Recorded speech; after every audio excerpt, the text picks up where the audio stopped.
ভাগ্যবুদ্ধি এটাকেই বলে। মেলায় সাধারণ এক মালা বিক্রেতা থেকে সরাসরি বলিউডের দুনিয়ায় ঘুরে গেল ভাগ্যের চাকা। বলছি মালা বিক্রেতা মোনালিসার কথা। ইন্টারনেট দুনিয়ায় ভাইরাল এই নারীকে নিয়ে চর্চা হচ্ছে সবখানে। ভারতে চলতি বছরের মহাকুম্ভের মেলায় পাথরের মালা বিক্রি করতে যান মোনালিসা, আর সেখান থেকে ইন্টারনেটে ছড়িয়ে পড়ে তার একটি ভিডিও ক্লিপ। আর তারপরের কথা তো সবারই জানা। নেট দুনিয়ায় আলোচনায় আসা মোনালিসাকে নিয়ে শোনা গেছে নানান জল্পনা। দক্ষিণের আল্লু অর্জুনের নায়িকা হওয়ার সুযোগ পেয়েছেন তিনি।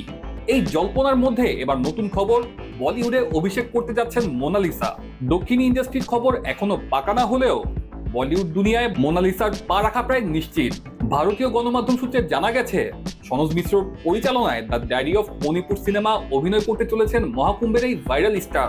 সম্প্রতি পরিচালক খোদ মোনালিসার মাহেশ্বরের বাড়িতে ঘুরে এসেছেন বলেও খবর পাওয়া গেছে। সেখান থেকে ছবি পোস্ট করেই সনোজ মিশ্র মোনালিসার বলিউড ডেবিউর খবর দেন। জানা গেল আগামী ফেব্রুয়ারি মাস থেকেই সেই ছবির শুটিং শুরু হবে। তখনই যোগ দেবেন কুম্ভ মেলা থেকে ভাইরাল হওয়া এই ইন্টারনেট সেন্সেশন। তবে আলোচনা সমালোচনা যাই হোক না কেন, ভাইরাল মোনালিসার বলিউড দৌড় কত দূর হয় এটাই এখন দেখার বিষয়।